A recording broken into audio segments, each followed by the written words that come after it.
A pre-qualification, a pre-approval, most people use these terms interchangeably, but I'm going to tell you the difference because they're not the same.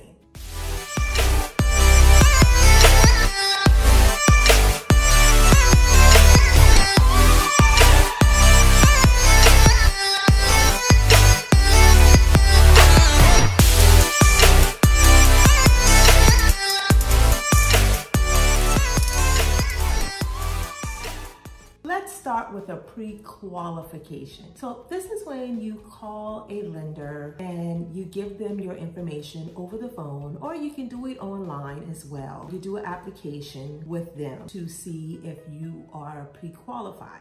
You give them your financial information, you give them your assets, you give them your income, things like that. So the lender takes that information, review it a little bit, and give you an estimate amount of what you could possibly be approved for a loan for. The lender has not looked at your credit report or verified any of your information at this point. So at this point, the letter is just based off of what you have given the lender and what he has said you qualify for based off of just the information you have provided. Like I said, nothing has been verified. That's considered more of a pre-qualification. For a pre-qualification letter, you probably would not have to pay an application fee or fill out a complete application at this point, but it is something that you would need in order for you to submit an offer on a property. No seller is going to accept an offer on a property without at least this pre-qualification letter. Keep in mind, the seller is taking their property off the market if they're accepting your offer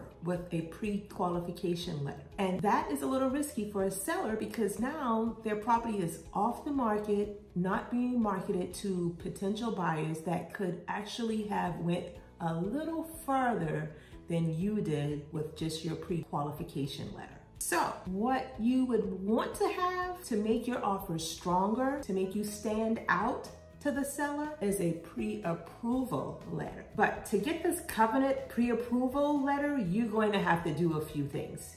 Take that extra step for it. So for one, you're going to have to fill out a credit application. You're going to have to submit a complete loan application. Then you will have to get the lender the lengthy list of documents that they ask for so that they can verify and validate all this information so that they can determine your buying power. They are going to run a credit report. They are going to validate your income, validate all of your assets, and validate all of the money that is going out and coming in to you monthly so that they can determine how much debt to income ratio you are in and how much you could actually afford to purchase. This is also going to allow them to determine what type of loans you qualify for, and also this is going to help them to determine your interest rate. So the letter you receive from the lender at this point is the pre-approval letter, but it also has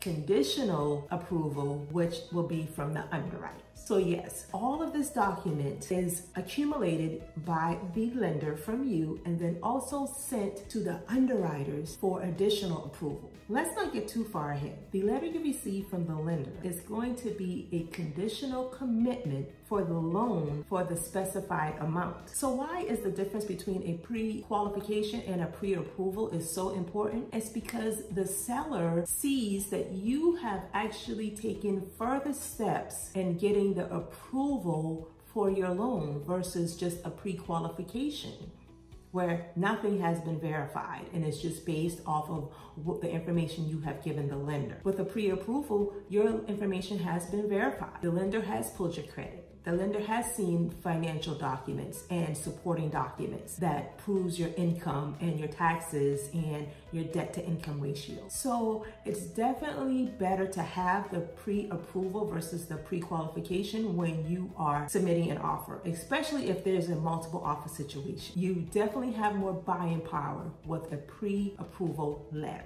I hope this information has been helpful. So now you know the difference between having a pre-qualification letter versus a pre-approval letter. So if you are thinking about buying or investing in real estate here in Charleston, South Carolina, make sure you go ahead and get that pre-approval letter. Submit your information to the lender. Make sure that they've verified everything, because as your realtor, I'm going to make sure that the seller knows that you are well prepared for submitting this offer and for going through with this offer, because you don't just have a pre-qualification letter, you have a pre-approval letter. Well, I'm Carmilla Renee, and I am a licensed real estate agent born and raised right here in Charleston, South Carolina. And I love bringing you helpful tips and fun facts about my home state, South Carolina. So if you are thinking about buying, selling, or investing here in Charleston or the surrounding areas of Charleston, send me a message, reach out to me. I reply to all of my comments, and I'd love to sit and have a conversation with you. Well, don't forget, hit that subscribe button,